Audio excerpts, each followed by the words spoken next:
Action Sud, c'est une ONG d'appui aux initiatives locales de développement basée au Togo.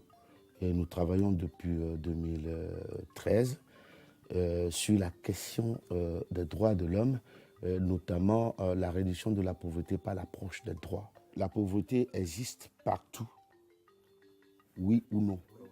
Même en France, elle existe. En Amérique, elle existe. En Suisse, elle existe.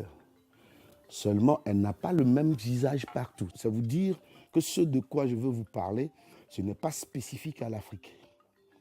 Seulement, c'est la forme que ça prend en Afrique. C'est de cette forme-là que je veux vous parler. Il faut voir la distinction de cette approche avec l'approche humanitaire ou l'approche directe, comme on l'appelle, où il faut aller construire une école ici, construire un centre de dispensaire là.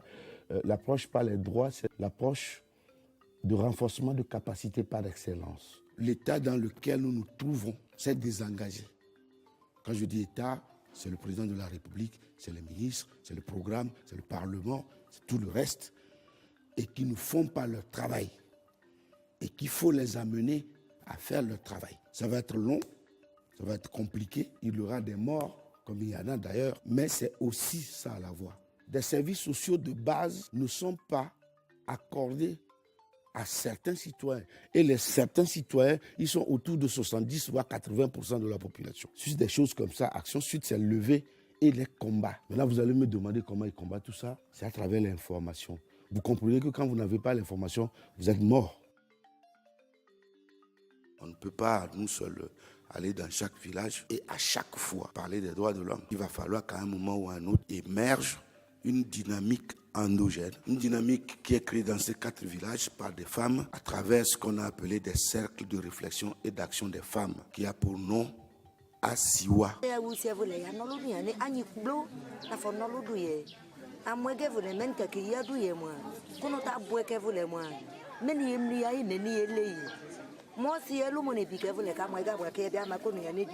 On tabasse encore les femmes aujourd'hui. Les femmes sont tapées, sont violentées, sont violées dans leur maison parce que les gens ne connaissent pas le droit ou ne veulent pas le respecter. La stratégie de mise en place que nous avons élaborée intégrait des hommes qui ont pris fait et cause pour les femmes. Donc dans chaque village, on a 2 ou 3 hommes qui, eux, ont compris le combat des femmes et les soutiennent.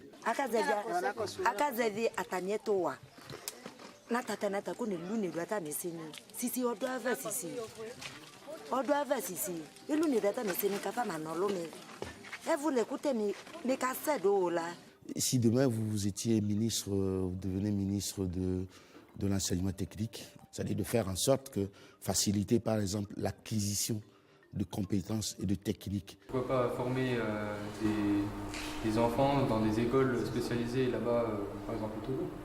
Faire des écoles, engager des enseignants capables de former des adolescents comme nous. Action Sud travaille sur ces problématiques-là pour que d'ici 10 ans, 15 ans, la tendance soit à l'inverse. Ce partenariat entre Action Sud et Terre des Hommes se fonde principalement sur le partage que nous avons de cette approche commune. C'est le choix, aussi bien par Terre des Hommes qu'Action Sud, c'est ce choix-là qui nous a rapprochés.